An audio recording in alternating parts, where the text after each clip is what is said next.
Hi guys, I'm back to talk about one of the aspects of the plotting system that I went over with the Plotting a Commercial Romance series.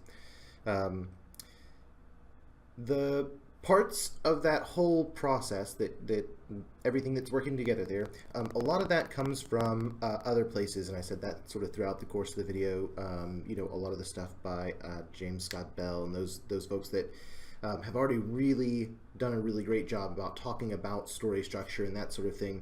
The only two parts of that whole thing that are really sort of entirely mine are the order of operations itself, right? So the process of going through each of those steps in order to develop an outline. And then the other part that's, to my knowledge, pretty much original to me, is the discussion of those 5 scene points and how those are broken up. So I wanted to put together something that sort of really fleshed that out and really helped anyone who's interested in using that particular system and who's benefited from the videos, that sort of thing, to really get a good hold on what those 5 points are, how they work, and how they're different from your traditional 3-point system, which is the goal, obstacle, outcome system that's sort of reflects the 3-act structure and has been around for ages and ages and ages, right? So mine also sort of reflects the 3-act structure, but in a little bit of a different way. And so that's what I want to talk about today, how those 5 points actually work, what to consider when you're putting them together, why I selected those specific points throughout the course of the book, or throughout the course of a scene, how they affect pacing, how they demonstrate character, that sort of thing. What I did was I made a goofy little presentation using Apache OpenOffice Impress. It's going to have, some cool visual elements and things like that, I guess. It's my first time using Impress, but I feel like it can possibly help me stay a little bit on track. Those of you that watch the videos probably know that I have a tendency to ramble a little bit sometimes. I just love to ramble for some reason. Here in a second, let's go ahead and cue that up. All right, so the 5 scene points. They are in order: the incident, right? At the beginning of the scene, something is happening. I call it the incident because it's not a bad idea to start your scene off with some event actually taking place. The principle of scene writing that you've probably heard before, and it's really, really great advice, is basically arrive late, leave early, right? So you want to start the scene as late as possible. In the beginning of a book, in the first scenes of a book, depending on the genre, this is going to be some sort of initial, usually some sort of minor disaster. Well, that's what we really want to see at the beginning of a story. We want to see these characters in crisis in the beginning, right? We don't want to wait several chapters before something goes wrong. For an example of this, you can look at the first few pages of just any book ever. Read the first opening chapters of, or the first opening lines from several chapters of. Just read the first lines of every chapter in a really good, really well written book that's really popular, that sort of thing. You will always find that at the beginning of the chapter there's something already happening, already in process. There's an incident underway. And then there is a complication to that incident introduced. We're going to talk about the different types of complications that might arise and the reasons to use different types of complications and that sort of thing. Traditionally, you see this discussed as the obstacle, but there's a really good reason why I have split this up into 2 parts, and a really good reason why I've split up the outcome into essentially 2 parts. So the complication: something happens, something goes wrong, something sort of derails the incident in progress or complicates the incident in progress, and what happens is the characters, once they recognize that complication, they then explore it, and there's some sort of a revelation, some sort of information that moves the scene forward, moves the story forward, develops character, that sort of thing. There's something that we or the characters learn, or we learn together with them, that sort of thing. So one of the reasons that when I talk about the outlining scenes in the video series and outlining based on revelations is because this is sort of the critical point of your plot part of the scene, right? What's learned? What moves the story forward? If you have a scene in which no new information is delivered, no new information is gained, either by the characters or by the readers, and I'll explain the difference in that later, then your scene is incomplete. It's a dead scene, right? It's not actually serving any real purpose unless something like that happens. So this is potentially the most important point in the scene structure that is, in my opinion, with the classic three-point structure, overlooked, right? So once that revelation is made, once we and or the characters learn something about the story and something gets moved forward, well, then the characters have to use that information and make some sort of a choice or change course in some way, right? They have to deal with whatever it is that they learn. So this is the second really critical part of a scene, and it's the reason why it's included in that initial sort of synopsis process of just very quickly writing out one-liners for each scene, right? In the videos, if you've watched them, then you may remember the point where we were talking about setting up the scenes initially before we got to the thoroughly outlining each scene. What I said was basically you need a revelation and you need a choice by each character, right? So these 2 points, 3 and 4, they serve each scene in a really, really critical way. The point 3, the revelation here, which I think, can I do this? Pen width. Oh. So point 3 here, the revelation. This is what moves the plot forward. And that can be the A story, the B story, the C story, depending on how many plots you have. You're going to have a main plot and maybe subplots and that sort of thing.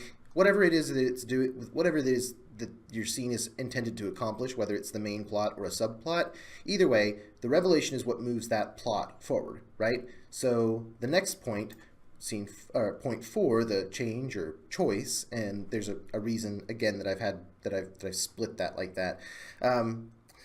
This point is where we advance the character in some way, right? So depending on your character's background, their childhood development, their needs and wants, their likes and dislikes, things like that, all of that serves one purpose throughout the course of the story, and that is to help inform how the character reacts to things. And it's their reactions that ultimately are going to drive their progress through the story, not just through the plot, but in the process of individuation, right? So the character development, the character arc, that sort of thing. It's their reactions to things which are going to shape who they are and who they become. So we use this particular point and we plot it intentionally so that we can demonstrate what kind of character this is, and then we can demonstrate over time what sort of a change they're making in reaction to their circumstances. Who are they becoming, right? And then finally, there's the outcome. This is the point that probably needs the least explanation, but it's important to say that the outcome should almost always be some sort of a disaster, right? Nothing really quite goes as planned. You can give your characters a break once in a while. I would suggest that you give your characters a break some point after the midpoint of the story, and that before that, almost every scene should pretty much end in some sort of disaster. This is something that's been talked a lot about before in other books, so I'm not going to spend a ton of time on the outcome, but it's going to get some treatment a little bit later on. So for those of you that aren't familiar, so that you understand what the contrast is, this is the classical three-point model, right? We've got the goal, obstacle, outcome. This is in lots and lots and lots of books on writing, and it's pretty straightforward, right? At the beginning of a scene, the character needs or wants something. However, over the course of the scene, something gets in the way. Something prevents them from getting what they need. And then ultimately, by confronting that outcome, there is some sort of a disaster. Confronting the obstacle results in a disaster. And there are three classical answers to the outcome question, right? What's the outcome? And they can be summed up in basically no, which means that they don't get what they want, no, and furthermore, which means not only do they not get what they want, but things get significantly worse for them. And then yes, however, or yes, but, and that means they get what they want, but it comes at a cost. The sort of implied fourth answer, which is just yes, you get what you want, that doesn't generally come until the end of the book. You don't generally give the characters what they want until they've reached the climax and the denouement and that sort of thing, because what they want is sort of the carrot, right? And the stakes are the stick. So you're driving them forward by denying them what they want. And you really have to think about your characters as living creatures, living beings that way, in order to really get into their head and think, like, how badly do they want this? How badly will they pursue it? If they have setbacks because of these disasters, what will they do in response? That sort of thing. That's what drives your character forward and what demonstrates what they're made of, who they are. So what I have done is essentially take the steps 2 and 3 in that equation, and I've split them.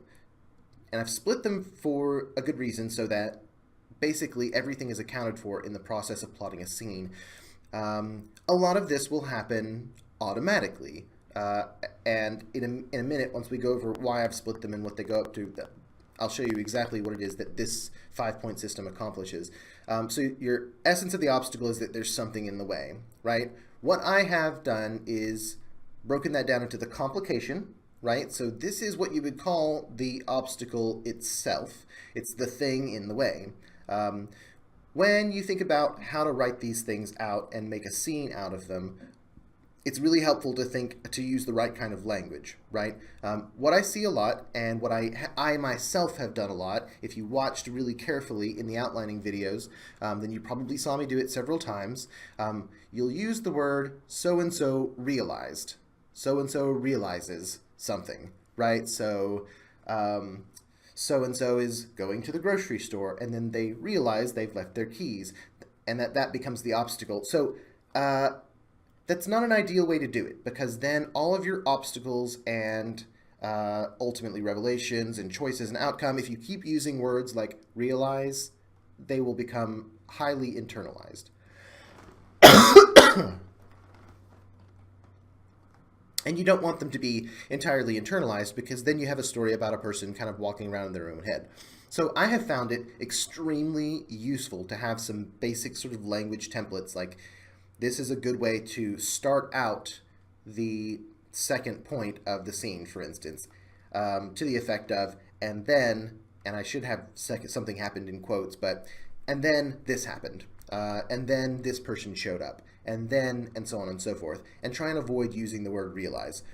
Internal obstacles are okay sometimes, but it's a very, very easy trap to fall into, right? And it's also kind of weak writing in terms of storytelling, because if your character can be sort of derailed by some sort of internal realization, some sort of internal process, it sort of makes them feel a little bit wishy-washy. It will make them read like they sort of already have all the answers, they just need to sort of sort through their own process, right? And that gives the impression that a more effective course of action might actually just be lock themselves in a room and think things through and then have the answer. And we don't want that. Generally speaking, you want your complications to be more or less external. And then the revelation, that all-important sort of midpoint for the scene.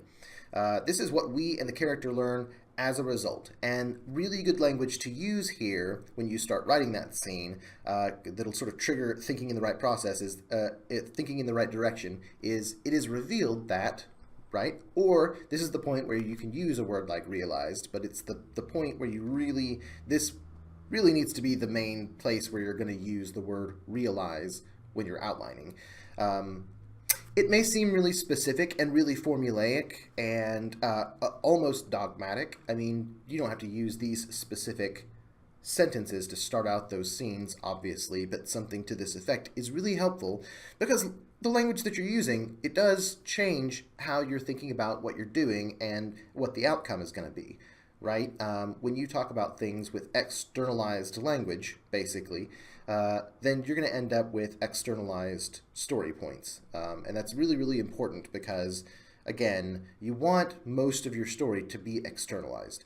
You can internalize an entire story, but that's the sort of thing that you really shouldn't do until you have mastered sort of the art of both prose and storytelling so that you can make that an interesting story. Generally speaking, nobody cares what's going on inside a character's head except as it relates to things that are going on outside of their head, right?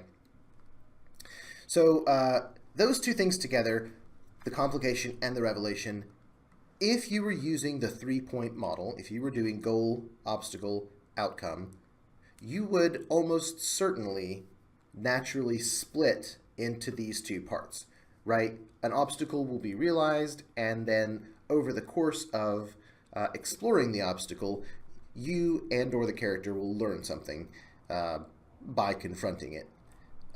The reason to split it up like this when you're actually doing the outline instead of just using those 3 points is that you want to make sure that you always hit these two things. You always want to introduce some sort of complication to the situation. You never want to skip that accidentally, and you won't if you're using that 3-point model. However, what a lot of people can and do often skip in what I would consider to be basically badly edited stories is that the revelation is often skipped, or it's too subtle, right? In genre fiction, you don't want your plot points, you don't want your scene points and things like that. Those really shouldn't be terribly subtle.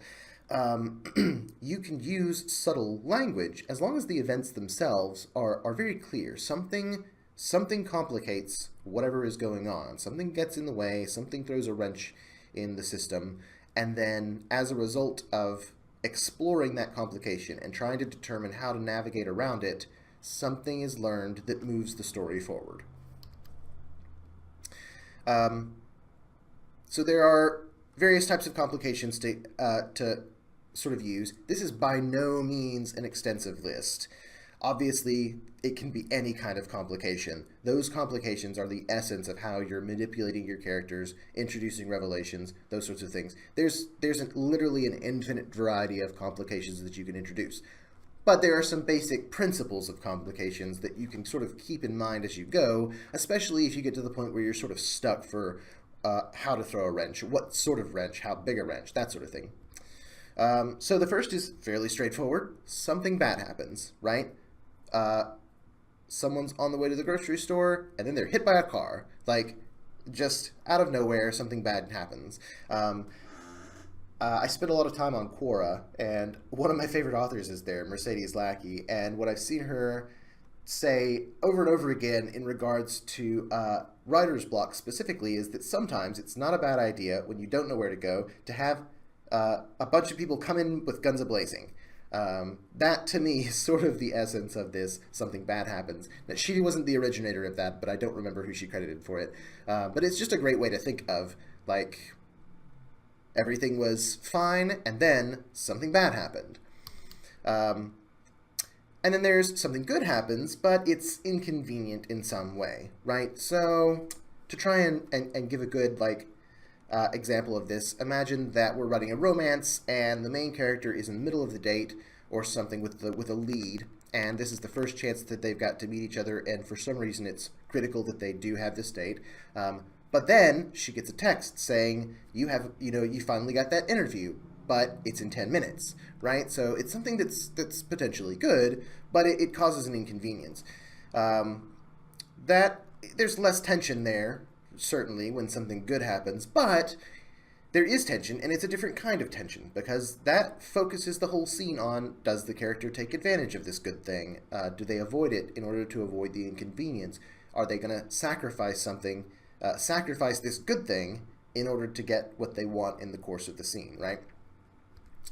The character discovers something. Now, there's a little asterisk there, because when I say it like this, I don't mean that it's the revelation for the scene, right? What I mean is that, take for instance a cozy. You might open up a scene with the detective character and the character solving the mystery. Um, you might open up that scene with this character going to explore the local bakery where the murder took place, right? And the complication may be that she gets there and then discovers that there's some clue on the ground. Um, the process of then moving on to the revelation would be something where she maybe talks to one of the people there at the store or at the bakery, whose watch is this or whose bloody knife is this, those sorts of things, and then learns something in context to what she's discovered, right? So she's navigating this this plot moment, this complication. It's fine to do that, and when you're writing mystery, it'll become at some point almost inevitable to find that. Now, there are other places to put in, for instance, a mystery. There are other places to put finding the clue or whatever point you're at in the story, and that's fine. But things like cozies, especially cozy mysteries, can get sort of predictable because there is an inclination to only ever find clues at the end of a chapter as a cliffhanger and that sort of thing. So this you want to change your pacing up. So the character discovering something, it's sort of a special case scenario, but it's a perfectly legitimate complication to throw into a mix.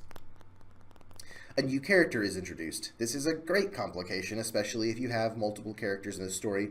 You won't generally use this past the second act, right? Third act is a little late to introduce characters, but it's a great place to introduce one character to another who's been involved in their own part of the plot, right? Speaking back to the romance example, you will never ever use this beyond the first act when it comes to making the two love interests meet, right? They're always going to meet in the first act. They should ideally meet around the inciting incident. But yeah, it's another type of complication. Another character is introduced who maybe brings new information, that sort of thing. A lot of the time, if you do introduce a new character, that character will be responsible for the revelation.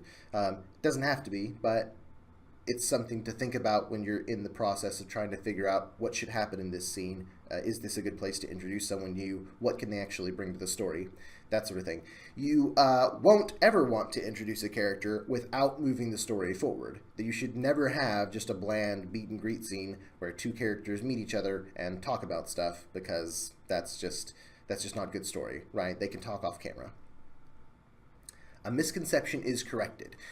So in this particular case, this is a little bit more subtle than I generally would recommend, but to scatter them throughout the story a little bit is not a bad idea.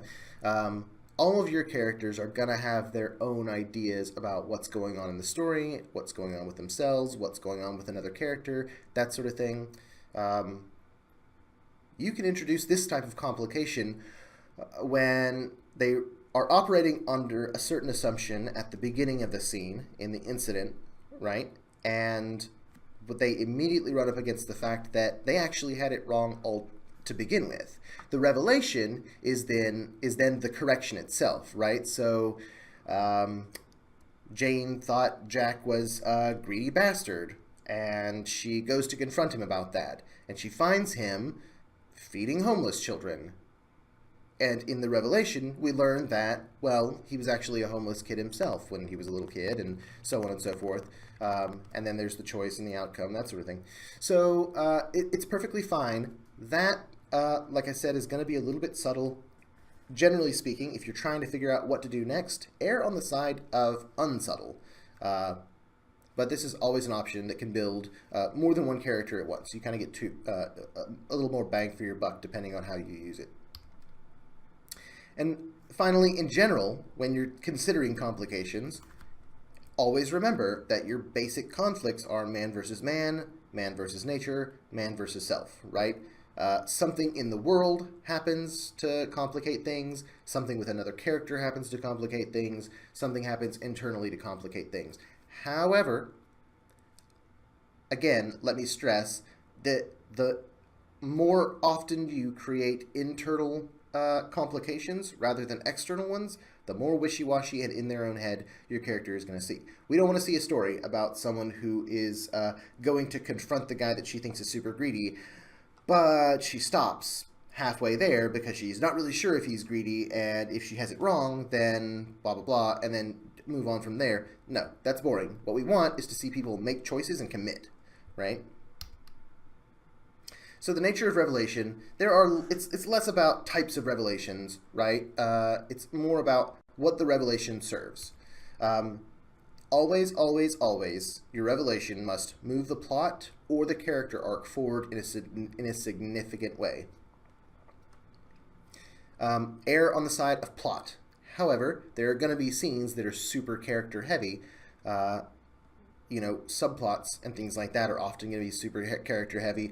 In a lot of contemporary fiction, subplots are going to involve family, that sort of thing. So revelations in those cases may involve things like finding out that someone is not someone else's child or something along those lines. Like that it can move character arc forward, but you will have to sort of double down with the choice in reaction to that so that we can show even more character development. It's perfectly fine to do that, but err on the side of plot. Revelations can be a revelation to the character or the reader, or both. So this especially plays into the third act revelations, right? You don't want to introduce new information after the end of the second act. And that is because everything in the third act is supposed to be about tying up loose ends, finishing the story. Every time you start introducing new information in the third act, your reader has sort of an internal clock going on. And every time something new is introduced, they get a little bump, and then they start a slow slide down, kind of like coming down from the high of having learned something new, right? They need a certain distance to go before they feel like the story is wrapping up well. If you start introducing new information in the third act that's new to the reader, not necessarily new to the characters, then that internal clock for the reader will start over. And if you do that a chapter before the climax, then they're going to have this feeling that you kind of threw something in there at the last minute to resolve something, or to tie up a loose end, to plug a plot hole or something like that. It's going to seem very Deus Ex Machina, right? Something came out of nowhere and helped resolve the story. Don't do that.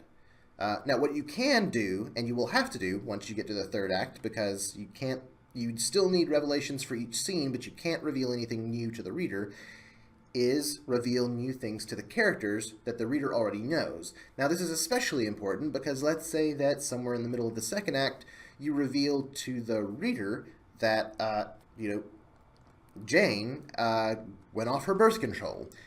And then the reader knows that, but Jack, who is Jane's, romantic partner over the course of the story, or maybe the antagonist of the course of the story, who knows, Jack doesn't know that. So when you get to the third act, and it turns out that Jane has been hiding her pregnancy from Jack for the first, 2/3 of the book, then it's perfectly fine to then reveal to Jack, oh shit, Jane wasn't on birth control, that's why I haven't seen her, she's trying to hide her pregnancy, blah, blah, blah, blah. Something like that. That's new information to a character, which does create tension, especially since the reader knew this secret earlier on, and they have been waiting and dying for Jack to find out, right? That's the difference between a character revelation and a reader revelation, right?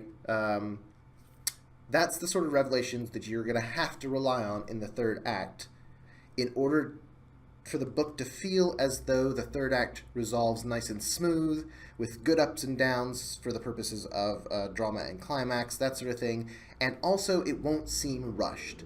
So that's what will happen if you reveal new reader information in the third act, is that clock starts over, but then you wrap it up, and they think, wow, that ended really quickly. Why was that so rushed, right? The author just didn't take the time to actually plan out a good ending for the story, because the ending of the story is the last 20 to 25% of the book.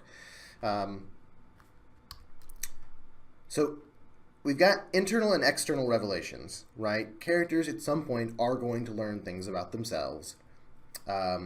However, internal revelations in terms of story are subtler and therefore weaker than external ones, right? We want our characters to learn that someone else swiped a job that they were supposed to get. We want them to learn that Jack has been cheating on Jane. We want to learn, we want to learn what's happening in the world, what's happening in the plot. We want the character to engage with the plot, not with themselves. So every once in a while, you're gonna have a scene, almost inevitably, if you're doing sort of character-based storytelling, you're gonna have a scene where there are internal revelations for the character in the middle of the scene, right? Those touching, emotional, reflective scenes, that sort of stuff. You can certainly package that in an external revelation, but the scene, it has to serve the story, right? So if the story needs an internal revelation, that's fine, but don't get carried away with those. I would say probably you want less than 5% of your scenes to even come close to having a purely internal revelation, because those scenes will slow way down. They will slow down your story, they'll slow down the character, they'll slow down the reader, and the reader will wonder why this section of the book is just kind of dragging on, right? So if you can possibly help it, always err on the side of external revelations. If you must do internal revelations, try to package them with external revelations. So what I mean by internal inside of an external, let's use romance, since that's what we've been talking about the most. I do have other genres set up to demonstrate later on in this book. So this won't all be about romance. Romance is just a really easy genre with really clear lines that makes it really easy to demonstrate stuff with. In the midpoint scene, which is a great place for two characters, if it's an adult romance or if it's an explicit romance, it's a great place for them to have sex. The expression of one character to the other one that they want to have sex, that can be an external revelation, which triggers an internal revelation, right? The male main character in a straight romance might tell the female main character that they really want to get with them, and it's not until that moment that the female main character has her internal revelation, learning for the first time that she actually really wants to get with him too, that sort of thing. That's an example of packaging an internal revelation with an external one. You don't have to restrict yourself to just one revelation in any given scene. You can have multiple revelations. It can get a little bit tricky, right? And you risk sort of I don't want to say, well, you risk blowing your load, basically, too early. You need to hold those things close to your chest. Play those cards close to your chest and lay one card out at a time. That is the best way to really pace a story. However, you may come to a point where, shit's hitting the fan, and in one scene we learn a whole bunch of stuff, and that's fine too. Especially around the point where it comes to the climax, that sort of thing. Like, revelations will be coming one after the other. However, in general, try and do one at a time. So, yeah, we already sort of talked about this. It's worth repeating because it's one of the most important things about pacing your overall book. After Act 2, all revelations are to characters and never to readers. It's fine to tell the characters what's been going on this whole time, but the readers need to already know that, and ideally you need to have spent the book priming them to be excited to see what happens when the characters learn something that they already know, right? So that's generally then the nature of revelations altogether. So in the typical lineup, right, we had our goal, obstacle, outcome. What I've done is split the outcome into two parts. And it's, again, if you were to follow that 3-point model, there is a better than fair chance that you would end up having your character make some sort of a choice or a change, and then also have some sort of a consequence, as long as you're thinking about that 3-point model correctly and you've got some experience writing scenes that are sort of character forward. However, I've split it up so that we make sure that this is never skipped, right?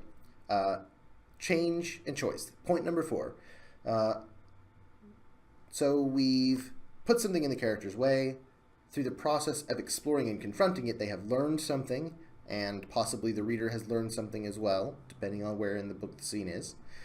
So, now that that's happened, what does the character do with that information? Well, they have to do a lot of different things, and we're going to talk about different changes and choices, but what it boils down to is that they have to make some sort of a choice, some sort of change in response to what they now know. They can't just shrug their shoulders and move on, because that's boring. It happens in real life, but in fiction it should never happen.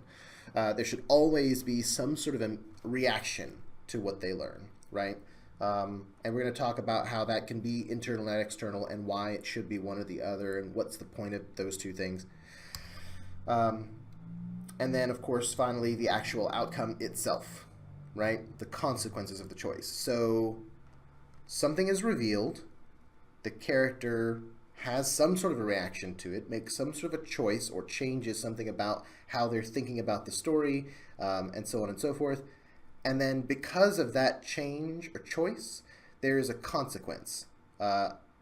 So here again, I've sort of put down some basic language when you're thinking about writing these out and trying to stay away from too much internalization, things like that. In the case of change or choice, upon learning this, the character chooses to, right? So earlier we had said it is revealed that Jack cheated on Jane. Upon learning this, Jane chooses to slap Jack in the face. And then for the outcome, as a result, Jack gets in his car and drives away, promising he'll never talk to her again. Or something. So that language is going to help kind of keep you on track. Now, when it comes to actually taking these 5 scene points and turning them into something that's workable, that you can actually turn into a scene, depending on where you're at in your ability to turn a story into a book, you may actually only need these 5 short scene points. I do it all the time because I'm sort of used to thinking about it like this. However, I'm going to go over some pointers about how to actually make the transition from 5 scene points to scene, right? The extra step that's, for people who maybe don't necessarily easily make the leap from these 5 points into text. So the various types of change and choice. We will have essentially action type changes or choices and attitude type changes and choices. Those are effectively external and internal. And you can have both of these things at the same time, but they're going to serve different purposes.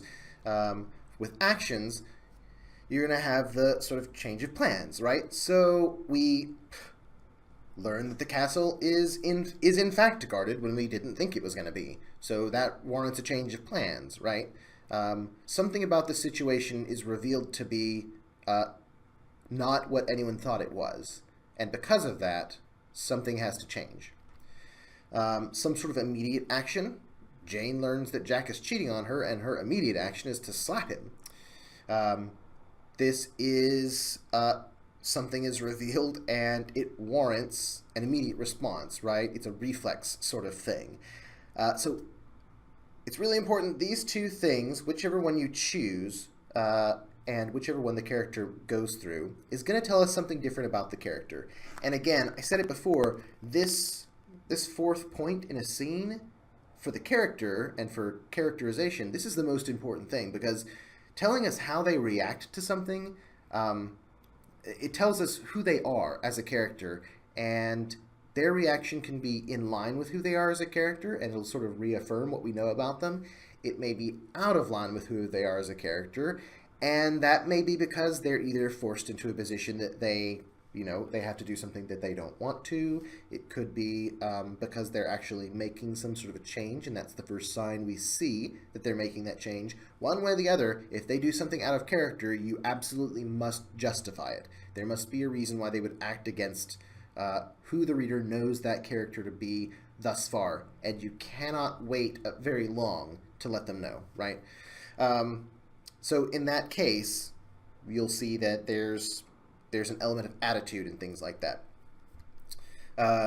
Regroup, recover. It's essentially the need to something is revealed, and that the character realizes that they cannot deal with this, and so what they choose to do is retreat, essentially, which sort of connects to the whole idea that you've basically got your fight or flight, right? Fighting is proactive, fleeing is effectively reactive.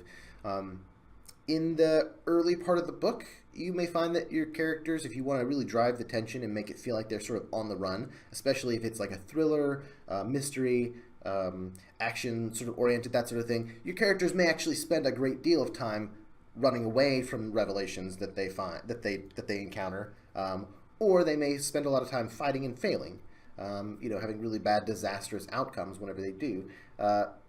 So the action choice, generally speaking, what it will accomplish is to demonstrate the character versus the story. They are in these circumstances, they have to navigate the various plot points and complications you're putting in front of them, and by showing us what they do, you're showing us how they're responding to the story. Attitude gets into a whole different realm. It's a change in an internal state, right? So Jane is mad at Jack because he cheated on her, but then in a later scene it's revealed that Jack didn't actually cheat on her, she only thought he did. And her choice is to let go of her anger, right? That's a legitimate choice and change of an internal state. It tells us something about her, right? We learn that she's potentially a forgiving kind of person. Denial is an attitude choice that a person. I don't want to say that you necessarily make the choice to be in denial, although you certainly could, and your character certainly can. But denial is this sort of, internal parallel to regroup, recover, right? The character cannot face this revelation right now. Instead, they choose to ignore it. If that happens, then of course the outcome and follow-up scenes need to prove to the character that this information, whatever's happening, cannot be ignored. You can never let a character just deny that things are bad and walk away. That's not a story. That's real life. At internal realization, we had talked about this before, about revelations. A change, the reason that it's split between change and choice. So change is when the revelation triggers something that the character doesn't necessarily have a choice in the matter about, right? It's outside of their control. When that's the case, when you use that, the tension for the scene is going to be a little bit higher because we're seeing a character get forced into how they now have to think, how they now have to feel, things like that. So when it's a change type moment, it's because the world has forced something on them. When it's a choice type moment, it's because they have looked that revelation generally in the face and have decided to do something in response. Earlier on, a lot of the change choice moments are going to err on the side of change, right? Because it's the reactive point in the story before the turn at the midpoint, where the character is, for the most part, sort of running away from whatever the problem is, or trying to avoid it, or trying to escape it, or trying to deal with it, or something like that. Whereas after the midpoint, they become a little bit more proactive, and it becomes more a matter of choice. And the essential, two types of, you've got almost a matrix here, right? And I wish I had made a slide for this, but you have essentially change and choice and action and attitude. You could have a change, an action-based change, an attitude-based change, an action-based choice, or an attitude-based choice, right? So you've got this sort of matrix of exactly what's happening in the character's head and how they react to things, or how they are proactively encountering things. And internal realization would be on the side of sort of attitude change, right? Something is brought to their mind because of what has just happened, and they suddenly realize something generally about themselves. In overall, attitude type change and choice are going to demonstrate the character versus the character's own self. Attitude is an inherently internal thing. As the attitude of a character changes over time, it's because these external revelations and occasional internal revelations are challenging their belief about who they are and what constitutes their self, what their personality is, what their likes and dislikes are, how attached are they to their love, fear, joy, anger, all of those emotions and things like that.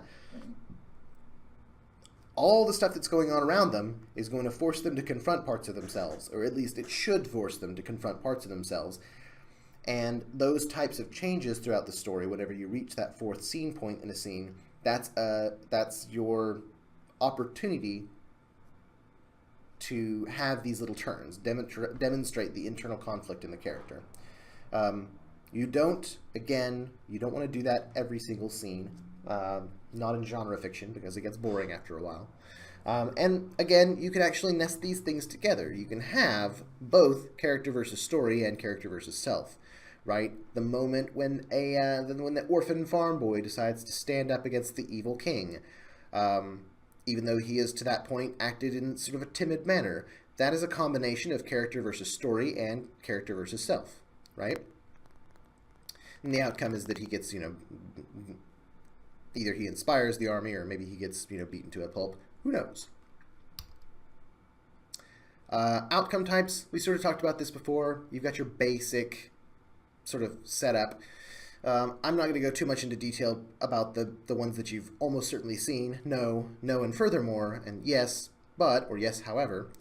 There are three that I kind of feel like stray a little outside those main types. They're a little bit more specific in my opinion. The next one that I would introduce is You Win for Now. This is a scene that requires a direct sequel scene. Not immediately after, but at some point after that scene is written. Basically, the scene ends with the character winning. Congratulations. Something good happened. They don't know it yet, but it's actually a disaster. They think they win until they realize in a later scene that win had a high cost, right? I like that type of a scene ending just because you can sort of lift a character up a little bit and then a scene or two later drop them from a great height, right? The plot thickens. This is a type that you'll see a lot in mystery type stories. The outcome, it's perfectly acceptable for the outcome to just be a sort of dun dun dun kind of moment where the detective character or someone close to them, discovers a clue because of this choice that they've made or something like that. There's a kind of final revelation at the very end of the chapter. It's not the type of revelation that is new information, though. It's the type of revelation which is new context for information that's already there, right? The plot thickens.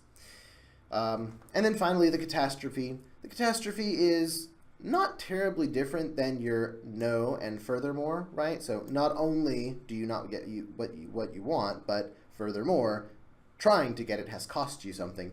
The catastrophe is the moment when shit just hits the fan, just all the bad things happen. The character makes the worst possible choice, or they make a really good choice, the right choice, but the consequences are dire indeed. I like putting it on there just because whenever I think about what should happen at the end of this scene, I like to have that as one of the bullets in my 6-shooter. I want to always consider the fact that, if this story needs a little bit of oomph, if this scene was a little flat, if this part of the story just really needs something extra, you can always just drop a major bomb on everything. I absolutely advocate that. You can't do it all the time. It exhausts readers for something absolutely catastrophic to happen with every chapter or every scene.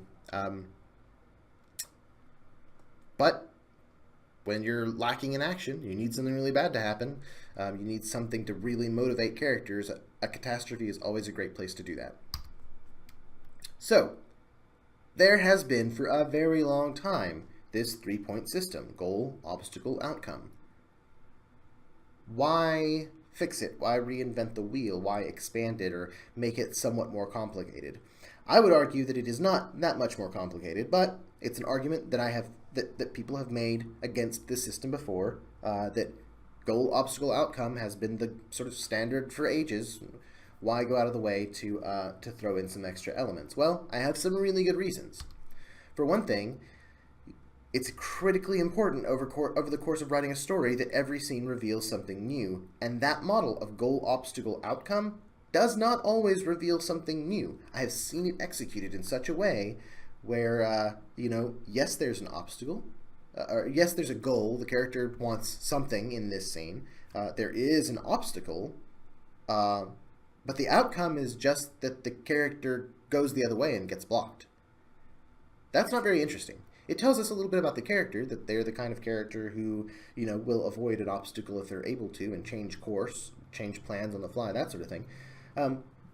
But it doesn't necessarily reveal anything new about the story. You could argue that there is, inside the obstacle, inherently sort of a revelation, and the revelation itself is the obstacle. I would argue that that will limit you considerably. When you can separate out the obstacle or the complication, because an obstacle sort of implies an external complication, which you should generally try for, but, there are cases when it's just a complication, it's not an obstacle. Things just get more difficult. And then a revelation based on the exploration of that obstacle. That distinction has served me incredibly well, and it has made sure that whenever I write a book, every scene actually moves the story forward in some way. And the story is moved forward by revelations. If you miss a revelation, you have a scene that didn't do anything. It had no point. Character, over the course of the story, is demonstrated by reaction and choice. You can go on a diatribe and tell your reader, this is who this person is, this is what they think, and this is why they think it, and this is all of their backstory. And they will start to form, if they keep reading, sort of a picture of who the character is, and sort of find their own ideas about how they'll react to different things. And when they react in character or out of character, that'll be up to the reader to judge, right? However, by taking the outcome apart like that and having these two parts where you have the choice or change, and then the outcome of the scene, the actual, the consequences of whatever change or choice the character made, embedded in the outline, you now have a thorough demonstration of exactly who this character is, that is based on showing instead of telling. And that's really, really, really important. It's not enough for you to just tell your reader who your character is. You really need to show them, this is how the character acts in this situation. This is how they react to this type of information.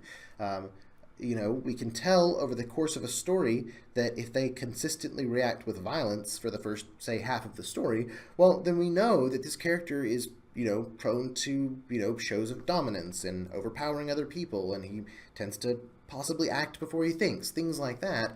Then it becomes so much more important when, after the midpoint, we see him react intellectually to something, because of the change that someone else has been trying to push him through, that sort of thing. You have to demonstrate who the character is. And one way of keeping it consistent is to plan it.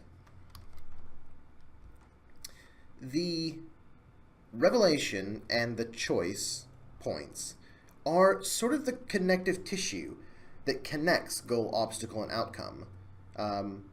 It's the thing that sort of makes that three-part system a little bit more whole. It makes it more clear.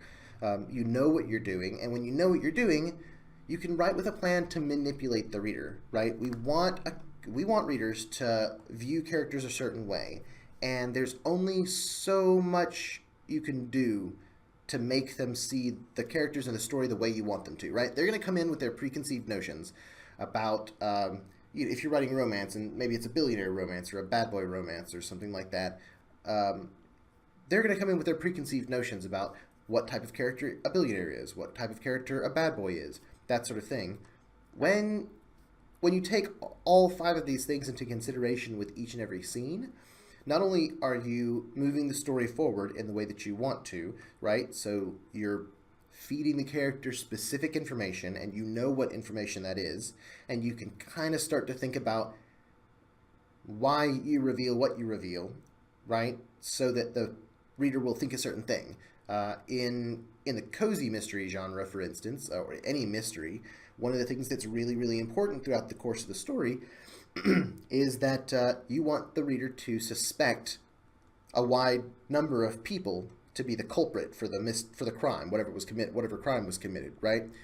And you can manipulate them into thinking that that this person may have done it or this person may have done it by revealing motives for each of those people. The same thing is true with every other genre. You can make the reader think a certain thing by revealing information, but to do that, you have to plan what you're revealing. It's really, really important to do that. Also, when it comes to trying to get them to see a character in a certain light, like maybe you really want them to think that Jack, in the Jack and Jane story, maybe we really want the reader to think that Jack is an asshole, right? So we want to show his reactions to things, his choices that he makes to be sort of like the choices that an asshole would make. And then we want them to know that Jane is having an effect on him. So we start to show a transition where his choices become a little bit less the choices that an asshole would make, and more the choices that a good standing upright marriageable guy would make, or whatever. So we use these things to manipulate the reader, and we can manipulate them more specifically in the way that we want when we take into account all 5 of these points instead of the classical just the 3.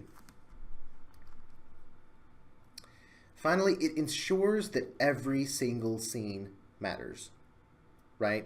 In editing, you may still have to cut out a scene, or cut a scene down, or fold 2 scenes together and do one revelation because one wasn't, a big enough deal, or cut one particular choice because it didn't seem to have much of an impact on the course of the character, the course of the story, those sorts of things. But as long as you start from a point of view of getting all five of these points in there, you're manipulating the reader intentionally to feel a certain way from scene to scene, then every single scene that you write will, to some degree, matter. And when you cut, it's not going to be a matter of cutting, useless extraneous scenes that don't actually accomplish anything. That's the last thing that you want to do when you get to the editing process, especially if you're self-editing, because you are the least qualified person to edit your own work, right? Because it's very close.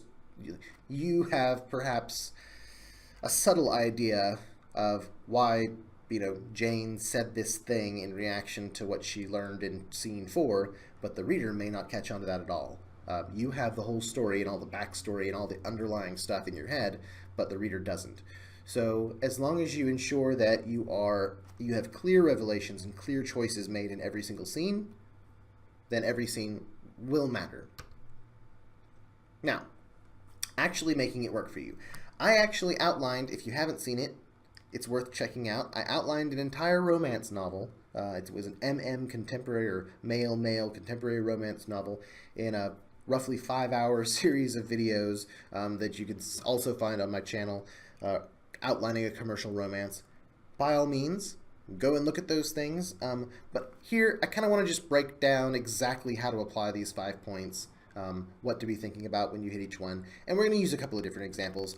This one is going to be just a sort of a blasé, plain sort of romance example, but I've got a horror one, I have a mystery one, and I have a fantasy one, just to sort of branch out and see how, from genre to genre, what you take into account may be different, but the actual process itself is the same. Our instant. A character named Greg is walking to the grocery store. This might be the opening scene to a book, right? Generally, you want to start off a little bit more hardcore than that. But when we actually go to write the scene, we could explain that he, is struggling at his job, and he only has $20, and his apartment is empty of food, so he has to go to the grocery store, and he's made a choice, perhaps, to go to the grocery store instead of, go out to a bar with his friend. Whatever the case is, we've got him out in the world with a goal. until Greg's ex sees him and intercepts him on the sidewalk. There's a rogue element in his world that comes in and sort of derails this initial goal of going to the grocery store. The fact that we introduce it as a complication sort of implies, when we go to write it, that his ex, stops him, prevents him from going to the grocery store. Whether that's because of how Greg feels or how the ex acts, is irrelevant at this point. We're going to learn a lot about Greg through the course of this one scene. Greg then learns that his ex is getting remarried. So presumably they're having a talk. We don't know at this point why the ex is telling him this, and we can come up with some reason when we're actually fleshing out the entire story. But we know that this is the scene where Greg learns something really big to him. We know that it's a big deal because the choice that he makes is to claim that he is also getting married, even though he's not. Greg's ex wants everyone to meet, and because Greg has made this claim that isn't true, he decides to commit fully, and he agrees to actually, set up this meeting. This could be the opening to one of those fake relationship stories. Maybe Greg goes out and grabs some girl or guy and convinces them that, hey, if you'll do me this one thing, we're going to go on this date. And then, of course, shenanigans happen, right? So, easy. Take a second to think about, because we're going to go over this in the next slide, to think about what do you think about Greg, just from this example? What do we know about him based on the choices that he makes, based on the fact that he allows his ex to intercept him on the sidewalk, to derail? Why not just wave and keep walking, right? Why is it a big revelation that his ex is getting remarried? Why on earth would he claim that he's also getting married if he's not? When further his ex tells him that they want to meet, why on earth would he agree to that when he knows that he's not getting remarried and, for all we know, he's single? Well, it tells us that he's jealous of his ex's new relationship, because why else would he compete, right? By saying, I'm getting married too. He's willing to lie to save face. It embarrasses him that his ex has moved on before he has, so his reaction is to tell a lie.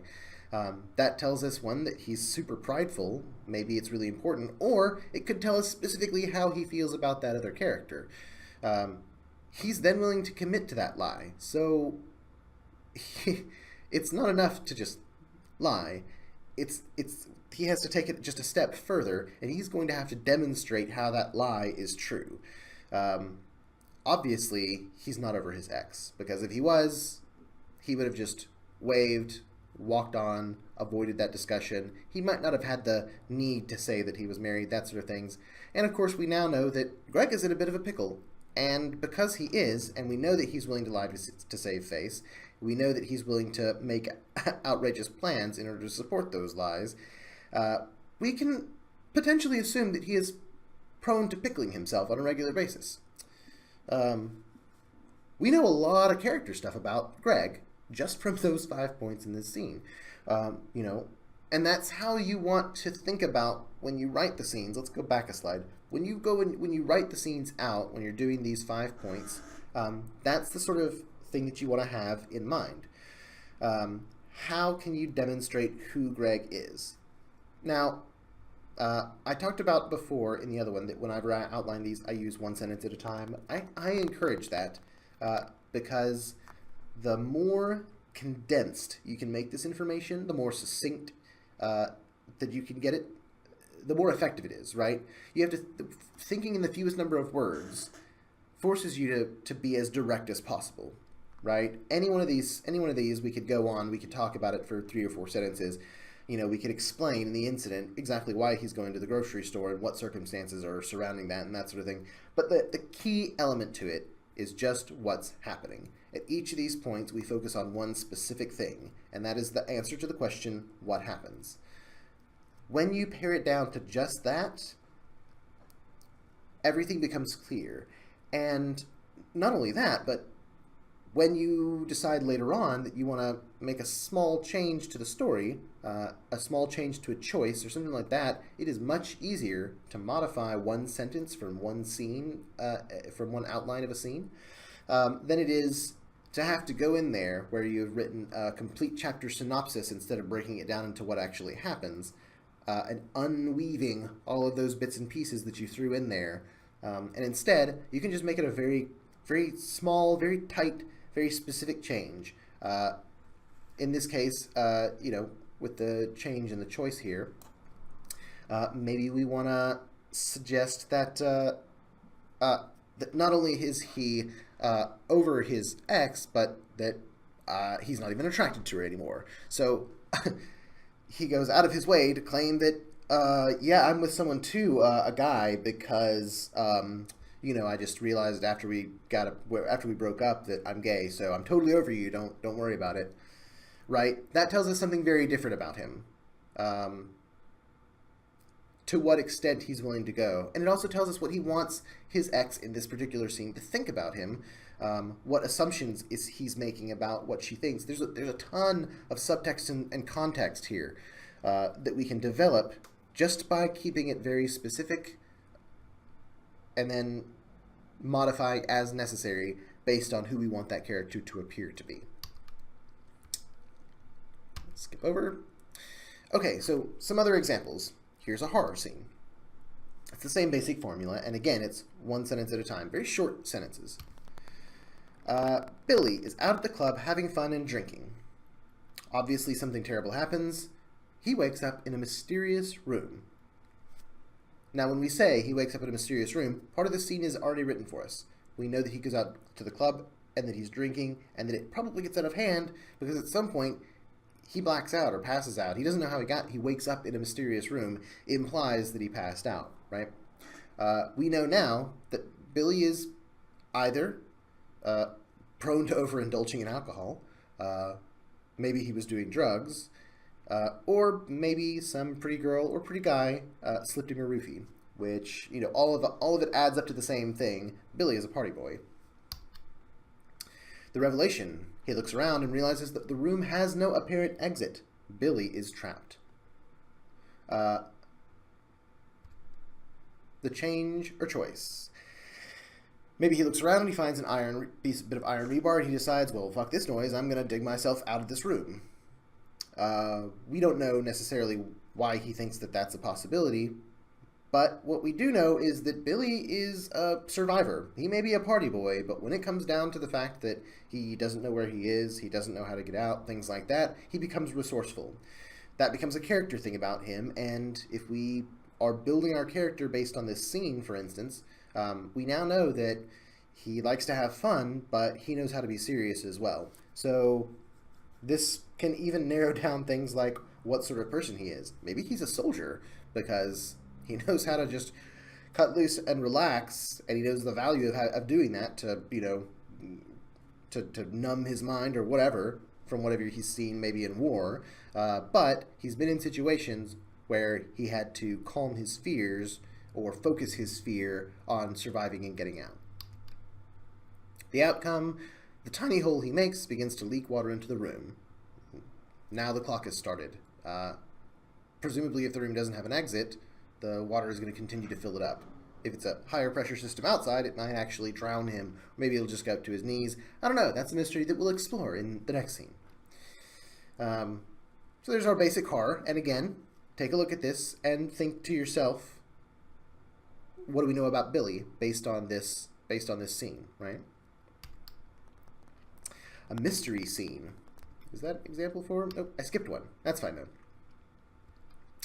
Our instant, Ms. Mallow, because characters in cozy mysteries always seem to have sort of funny, kind of lighthearted, whimsical names. So Ms. Mallow is going to the wine cellar to get a bottle of Riesling.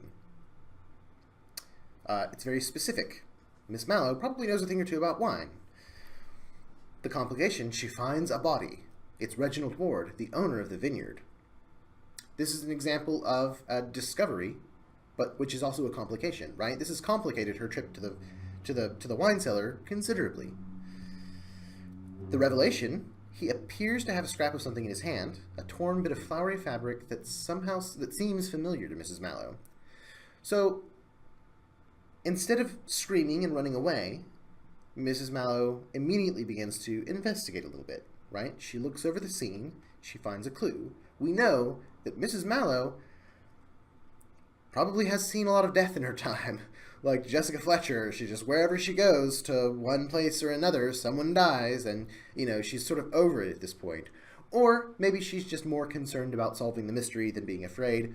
Any number of things like that. What we know, just from these 3 points, is that she is capable of controlling her reactions and, you know, looking at the problem instead of looking at the body. Change of choice. Before contacting the authorities, she tucks the bit of fabric into her pocket. Now, that tells us something really important about Mrs. Mallow, which is that possibly she wants to solve the mystery herself. If she recognizes the flowery fabric, if it seems familiar to her, she may already have some idea of who did it, or the authorities arrive and Reginald's wife seems surprised that there is nothing in Reginald's curled fingers. Well, this tells us something about the wife, it tells us something potentially about Reginald, and it tells us something about Mrs. Mallow. If the wife expected him to have something in his fingers, if she's surprised that there's nothing on him that indicates what happened, well, she is now a suspect. Whether she did it herself or had somebody else do the setup or something like that, we can assume that she's involved, or that she came down earlier and saw the body but didn't say anything. Either way, we also know that Ms. Mallow has sort of a plan here. She grabbed that piece of fabric for a reason. What does she know? So, again, take a look at this and draw your own conclusions. What do you know about Ms. Mallow based on this scene? What do you know about the wife based on this scene? What might you infer about Reginald Ward based on this scene? Here's example 3. A fantasy scene. Again, same principle. Incident. Laura arrives at the academy exhausted from the journey. We don't know what kind of academy. In my head when I was writing this, though, it was sort of like a magic academy type place. The complication is that as soon as she arrives, she's confronted by a group of unfriendly second-year students. They sneer, they talk down to her, whatever. This tells us a little bit about the setting. We learned that wherever she's at, there are other students. It's not just it's a tiered system, right? Think about, you know, Harry Potter and the Hogwarts, that sort of thing. The revelation, half-elves are considered abominations by most people in this region. This, again, builds more setting, and it also starts to characterize these other students. Is it that they are human or elven and they just don't like hybrids or whatever? You know, it basically just, it tells us that we've got some bigoted students involved. And that Laura is going to potentially be the recipient of that. So how we respond to things like bigotry tells a great deal about who we are. How do we respond under pressure? How do we respond when people tell us that we are worth less than they are? Well, Laura, she chooses to restrain herself and takes a beating instead of lashing out with her untrained magic. Presumably, because we're writing this story, we know that Laura actually does have magic, and she's come to the academy to have it trained so that she can actually use it. Maybe she has some basic destructive way of using it, and she can do that, but in this instance, she chooses not to. That tells us that maybe she values life, that she wants to make a good impression on the people that are potentially watching her, that she doesn't want to be a monster, or maybe even that she, you know, accepts that judgment. She accepts the judgment that she's an abomination. It tells us a lot of stuff about her based on what sort of a choice she makes in that moment. In the outcome, she takes a terrible beating, but she's approached by a fellow first year who saw the incident and respects her first friend. So this tells us a little bit about, you know, the other character, this first friend of hers. It tells us about her. She's willing to take a lot of abuse without cracking under it. So we know that she's strong. She's a strong character. She's strong-willed. She's got a strong backbone. She doesn't just snap at people at you know, even under conditions like that. So again, pause the video if you need to. Take a look at this. Draw your own conclusions about who Laura is. Think about why these things were done. So when it comes, and these are sort of the final words here, when it comes to taking these 5 points and turning them into a scene, there are some steps that you can take that may make it a little bit easier for you. Start out with 1 sentence apiece for each of those points. That will serve you tremendously well. I can't emphasize how good it will be for you to boil those things down to one single sentence. Do it every time you can. If you just cannot convey the information in one sentence, then, you know, do 2 sentences or some sort of complicated sort of clause work there. But do it in as few words as possible. When it comes to actually making the transition from those 5 points of an outline into a chapter synopsis or even a scene synopsis or a scene, here's what you can do. Go ahead and take each of those points and go ahead and flesh them out a little bit. Put in a little bit of backstory if you want to. When I'm doing it in like Scrivener, I like to set these notes aside and not put them in with the individual points, but do it however is best for you. Once you get the framework down and you've plotted out your scenes, you know, 1 point at a time, and you've plotted out the whole book, that's the point at which you go back and do this. And when you get to that point, you'll know so much more about the story than you started with, even if you had a really clear idea of your story to begin with, right? Outlining it, that's what it is. It's a quick and easy exploration of the story. So go back and flesh out each point in each of the scenes with 2 or 3 extra sentences. Nothing super long, nothing super complicated. Still, I would say, err away from super detailed stuff. But go ahead and tell us, you know, things like what you want to say about each point, what you want to say with each point, right? So before, in those other slides and the examples, we stopped and we talked about, like, what does this tell us about, you know, Miss Mallow? What does it tell us about Laura? What did we learn about Billy? Why this event? Why is this happening? Is there something behind the scenes that we don't know about, right? Is the character encountering something which is the result of something that's happening in another part of the world, a different part of the story with another character, something like that? Why is this event happening? Why did this complication arise, right? Why does the character want what they want? Why are they doing what they're doing? Why this reaction? Who is the character, and why is it that Ms. Mallow immediately looked for clues instead of calling the police or screaming or something like that? We want to. You need to think about why your character is having that reaction. So putting that in one of these sentences will make a huge difference by helping you to really understand who your character is, and then later on be able to better predict what they should do and subvert what they're going to do by pushing their buttons, right? And then why that outcome? Again, is it something outside of the character's control? Is it because of, are we telling them who the opposing character is by giving that outcome, right? Always, there should be a reason for everything that you do. So when you go through and you make these extra sentences and you sort of note down what you want to say with each of these points, why? Always ask, why am I doing this? And then finally, significant details for those particular scenes. If you're not familiar, Chekhov's gun, I'm going to paraphrase. Basically, he says, essentially, if you tell the reader that there is a shotgun on the wall in chapter 1, then by chapter 2 or 3 or 4, some point along the way, that gun needs to go off. Whether it shoots someone, falls off the wall, something like that. And the principle of it, and there's a good chance that you've heard this before, but I'm going to say it anyway. The principle behind it is basically don't give out any significant seeming details that aren't in fact significant, right? Don't tell us that the main character has this ornate sword hanging on their mantle if you're never going to talk about that sword again, if it's not going to come into play. Don't tell us the color of the character's high heels unless it tells us something about the character, or if later someone's going to find one of those heels, or they're, you know, she's going to step in a crack and it's going to break, and that's going to be a clue, or something like that. Just don't give out any details that aren't going to be significant. Now, when you go through this process of fleshing out your 5 points into a good synopsis, that's a great place to actually use this intentionally to put details into the story, which you can then tie into later scenes. It's a great place for you to note down what details really are important so that you can then shoot someone with that gun in chapter 4, right?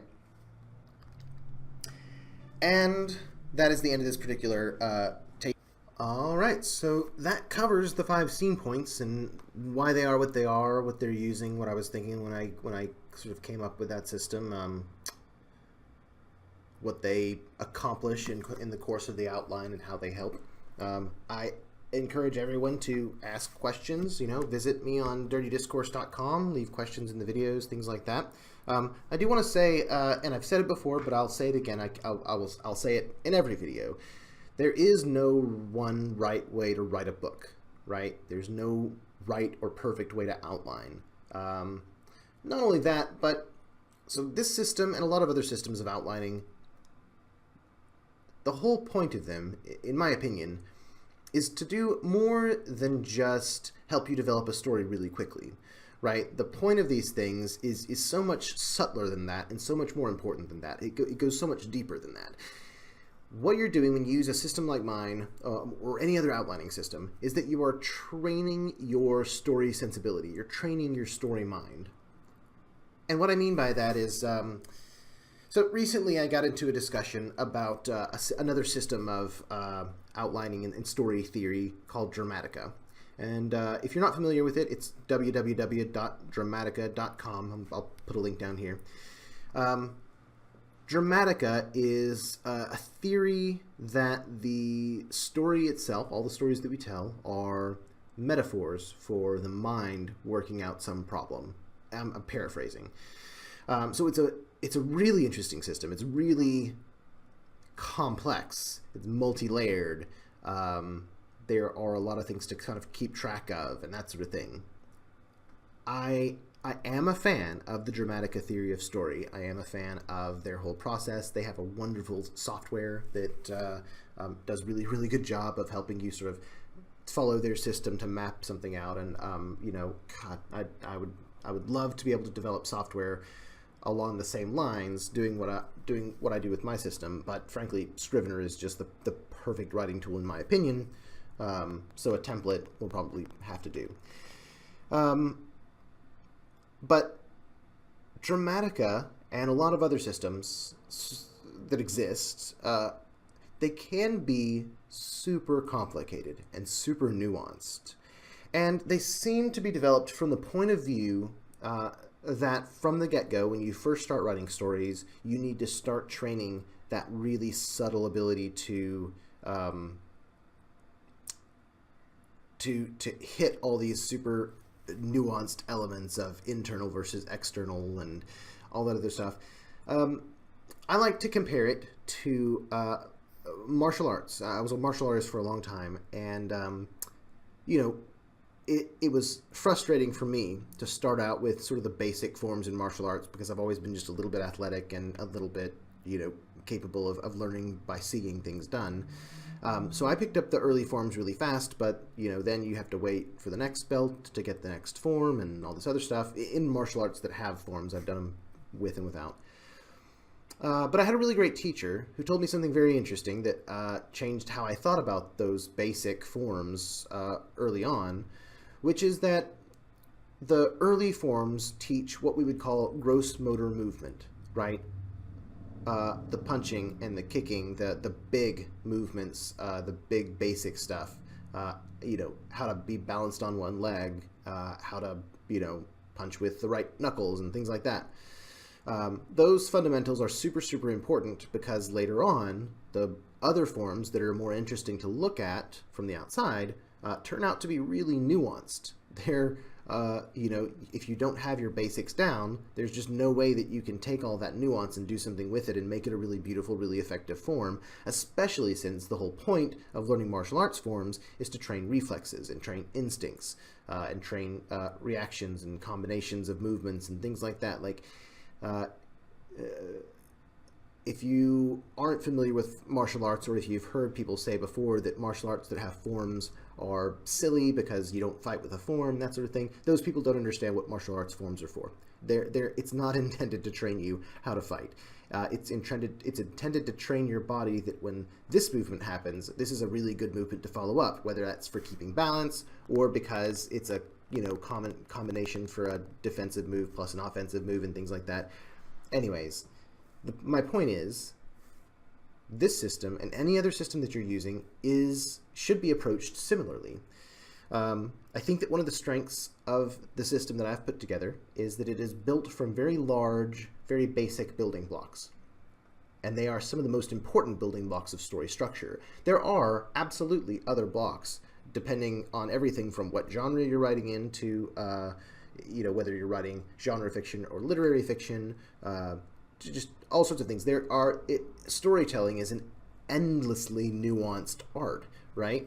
However, there are some principles that are the essential bedrock of what is a good story.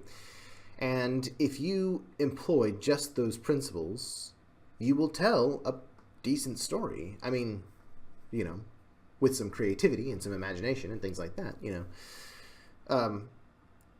But at first, it's really difficult to figure out how all of those things fit together. It took me years to realize, exactly what I needed to do at the first plot point versus the midpoint versus the third plot point, and how to link those things together, and how to play the pinch points against the character development, and how to balance out the character arc with all of those various plot points and weave those things together so that they make sense. I mean, I knew all of the pieces were there, and I knew what they were for, but exactly how they ultimately get built together to make a building, or a book, it just, it was mysterious. So I went about, doing them, exploring one point at a time whenever I would plot a book, and what I generally got most of the time was sort of an unbalanced mess. Even though I was doing what the book said, even though I was taking each of those individual blocks and I was fleshing them out the way they were supposed to be fleshed out, I still ended up feeling like there was just some part missing. So that was my aim here, was to create a sort of a form that can be followed, that trains a number of storytelling instincts all at the same time, and that creates a sort of a reflex for storytelling, so that you could sit down after you've used a system like this, enough times to really have learned it, and to make it reflex, to make it instinct, that you could sit down and you could write a story without an outline, just because you start to develop a sense of, okay, I need to reveal something in this scene.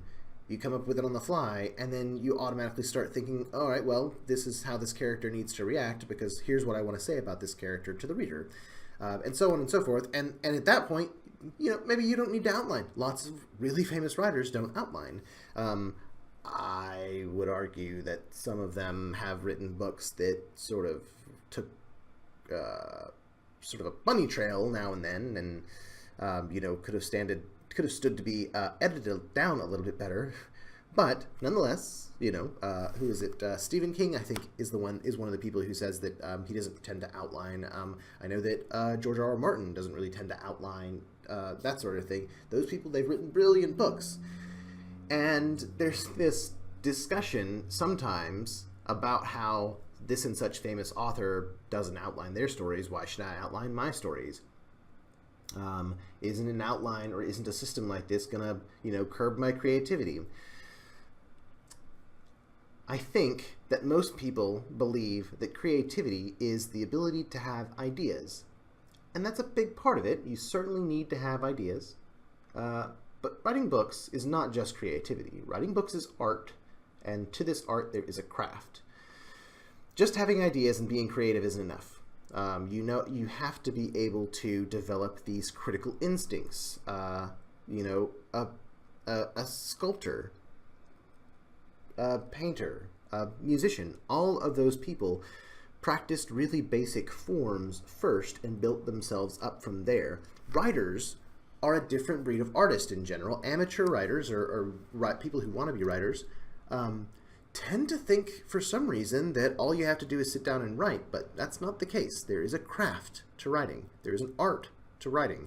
There are fundamental movements to writing, just like there are fundamental tools and movements and techniques to carving a sculpture out of marble or making one out of clay, just like there are fundamental basic techniques to being a painter, just like there are fundamental basic techniques to everything. No matter what the craft is, there are always going to be these basic elements that you have to train, and you have to train them right, and you have to train them for a long time, so that they become so ingrained that you can then take those things and go on and develop the nuance. So in this particular conversation that I had about Dramatica, that was my problem with the Dramatica system, is that it doesn't have a good order of operations, honestly. That its weakness is that there's just too much, and it's too nuanced for a writer to jump in. The idea there seems to be able to train the instinct for nuance in a writer, and you can't train that until you've trained the basics, right? You can't learn your black belt forms before you've learned your yellow belt forms. They all build on each other. So that's what my system is. That's what these 5 scene points are. They are intended to be a form that doesn't make your fiction formulaic. The point is to help you eventually be able to abandon form so that you can sort of seek the formless, right? I think I said it at some point in the other videos. Find the form, seek the formless.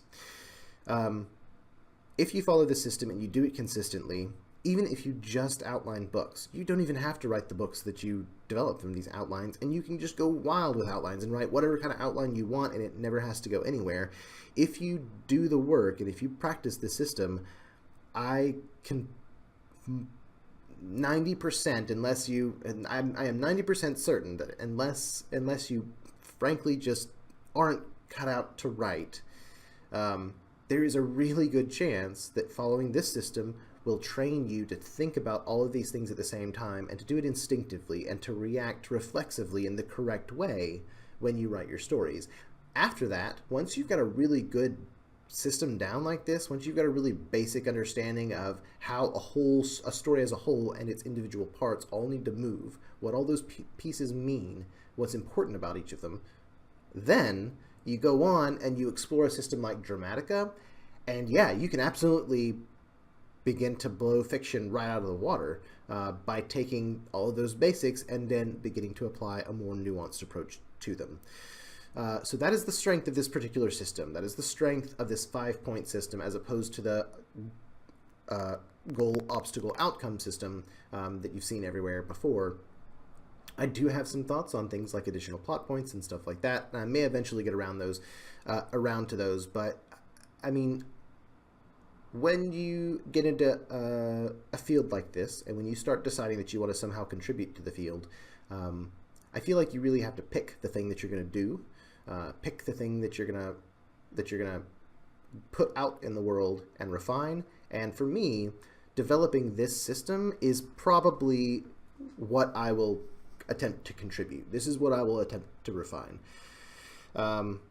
So yeah, there's my final words. Thanks for joining me on this video. I hope that it was helpful to some or all of you. I hope that you'll join me the next time that there's a video up. If you subscribe to the channel, then obviously you will get a notification that it's there. I have been slow to develop the Plot Wizard website. I'm going to do it eventually. I have a lot of stuff going on. I have a lot of ghostwriting projects. I've got to start writing my own books again here very, very shortly. So keep an eye on the YouTube channel. Keep an eye on what's going on here. And I will do my best to continue to educate and bore the shit out of you with my crazy long rants about what is potentially the most boring art and craft in the world. Thanks.